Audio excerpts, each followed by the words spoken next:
Hello everybody, আজকে আমরা জানবো ডেসক্রিপটিভ স্ট্যাটিস্টিক্স এবং ইনফারেন্সিয়াল স্ট্যাটিস্টিক্স সম্পর্কে। এই সম্পর্কে জানার আগে খুব ছোট করে জেনে নেওয়া যাক স্ট্যাটিস্টিক্স কাকে বলে। এক কথায় যদি বলি, statistics is a numerical description of some events or subjects, অর্থাৎ পরিসংখ্যান হচ্ছে কোনো ঘটনা বা বিষয়বস্তুর সংখ্যাসূচক বিবরণ। সহজভাবে বললে, বিজ্ঞান বা জ্ঞানের যে শাখা আমাদের চারপাশে ঘটে যাওয়া ঘটনাকে সংখ্যা দ্বারা বা গাণিতিকভাবে উপস্থাপন করে তাকে পরিসংখ্যান বা স্ট্যাটিস্টিক্স বলে।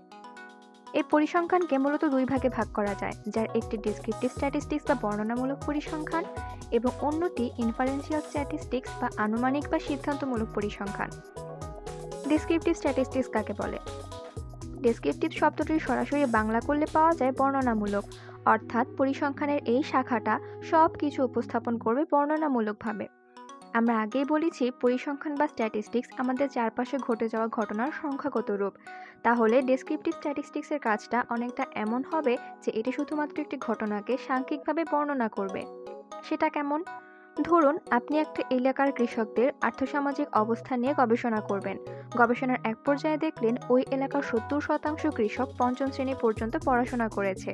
এখানে একটু লক্ষ্য করলে দেখবেন, আমরা এই ঘটনাকে শুধুমাত্র বর্ণনা করলাম, আমরা কিন্তু কোনো উপসংহারে আসিনি।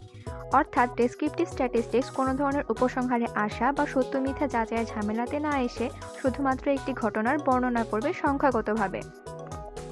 ইনফারেন্সিয়াল স্ট্যাটিস্টিক্স কাকে বলে? ইনফারেন্সিয়াল শব্দটির অর্থ সিদ্ধান্তলভ্য। এই শব্দটি থেকে বোঝা যায় ইনফারেন্সিয়াল স্ট্যাটিস্টিক্স কী ধরনের কাজ করে। সহজভাবে বললে, ইনফারেন্সিয়াল স্ট্যাটিস্টিক্সের মূল বিষয়বস্তু ইনফারেন্স ড্র করা, অর্থাৎ প্রাপ্ত তথ্যের উপর ভিত্তি করে কোনো সিদ্ধান্তে পৌঁছানো কিংবা অনুমান করে নেওয়া।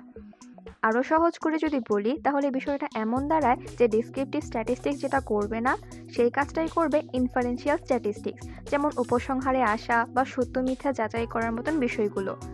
ধরে নিন, আমরা বাজারে কোনো নির্দিষ্ট পণ্য বিক্রি করতে চাচ্ছি। এখন পণ্যটির চাহিদা বাজারে আছে কিনা, সেটার গুণগত মান কেমন হওয়া উচিত, গ্রহণযোগ্যতা আছে কিনা, এই সমস্ত কিছুর বিশ্লেষণ করার জন্য আমরা প্রয়োজনীয় তথ্য উপাত্ত সংগ্রহ করলাম।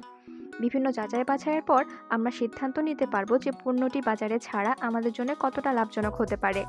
এবং যাচাই বাছাইয়ের পর আমরা যখন সিদ্ধান্তে উপনীত হতে পারি বা অনুমান করে নিতে পারি যে আমাদের জন্য পণ্যটি বিক্রি লাভজনক হবে কিনা, এই অনুমান করে নেওয়া বা সিদ্ধান্তে পৌঁছানোর পদ্ধতিটা স্ট্যাটিস্টিক্সের যে শাখায় আলোচনা করা হয় সেটি ইনফারেন্সিয়াল স্ট্যাটিস্টিক্স।